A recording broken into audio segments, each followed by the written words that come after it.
Hello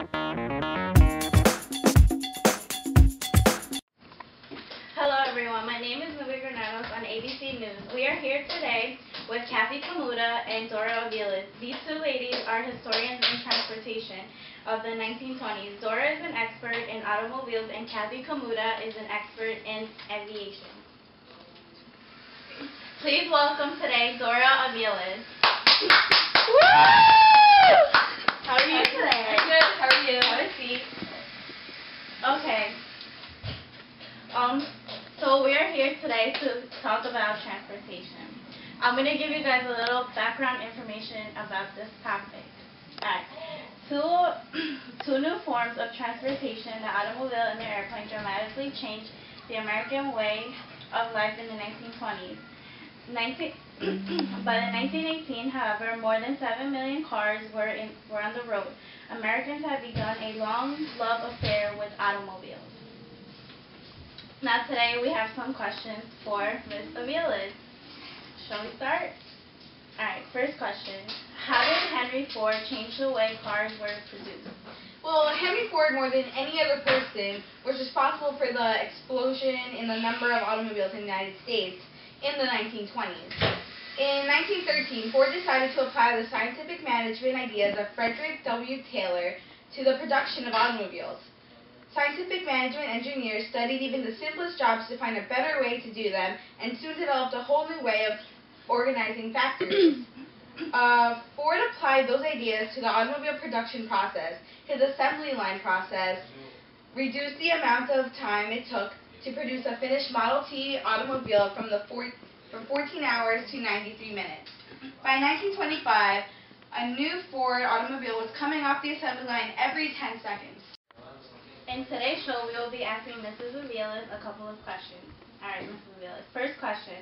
How did Henry Ford change the way cars were produced? Well, Henry Ford, more than any other person, was responsible for the explosion in the number of automobiles in the United States in the 1920s. In 1913, Ford decided to apply the scientific management ideas of Frederick W. Taylor to the production of automobiles. Scientific management engineers studied even the simplest jobs to find a better way to do them, and soon developed a whole new way of organizing factories. Ford applied those ideas to the automobile production process. His assembly line system reduced the amount of time it took to produce a finished Model T automobile from 14 hours to 93 minutes. By 1925, a new Ford automobile was coming off the assembly line every 10 seconds. Alright, next question. How did cars change the lives of ordinary Americans? Well, one thing was that the automobile was priced low enough, $260 for the Model T in 1925, that it was affordable for a huge number of ordinary Americans. The economic impact was enormous, and mobility brought by the new automobiles created a revolution in American life.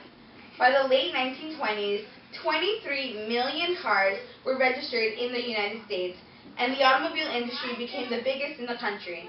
And the cultural impact was just as significant.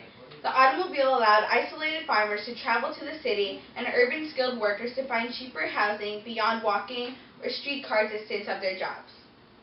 Well, thank you very much for being here. Thank you for answering my question. Mrs. Aviles, before you go, I would like to ask you one more question. How else did this affect American society? The widespread use of the automobile changed the United States in other significant ways as well. Roads, which before the 1920s had been built and rarely paved, began to spiderweb their way across the country. The 1921 Federal Highway Act resulted in as much as 10,000 miles of new highway construction a year during the ensuing decade. Along this network of roads, the highways arose gas stations, hot dog stands, restaurants, and campground grounds, and motor hotels to serve cars and their passengers. Billboards were also erected, narrow streets were widened, parking lots were built, and green and red traffic signals were put up. Better roads and facilities encouraged a new mobility and spirit of adventure across the United States. As we can see, this has been a big impact in today's 21st century. Thank you. This was it, and we will go to some short commercial breaks. Welcome back, everybody. Now we have Kathy Kamuta in the show, who is an expert in aviation. Now, Kathy, I have a couple of questions for you today. First, how did World War I affect the development of aviation? Flying became an object of national attention during the 1920s. World War I had pushed forward the development of airplanes as fighting machines. But once the war ended, few people paid much attention to airplanes. Next question. How did aviation capture the attention of American people? Of these, 10 million Americans got their first taste of flying by paying $5 for a 5-minute joyride in barnstorming airplane. Okay. Last and final question. What did American aviation gain from Lindbergh's flight to Paris? In 1927, he took off alone in a single-engine airplane from tiny Roosevelt Field in New York and headed out over the ocean to France. 30 hours and 30 minutes later, Lindbergh landed his plane in Paris. After this famous flight, many Americans began to consider flying in a new light.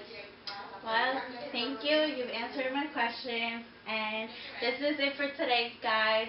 Tomorrow will be the next show. Bye.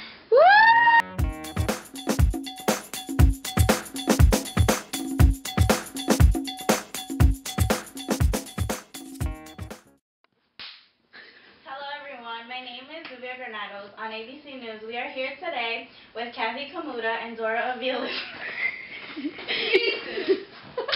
Come on, Nubia!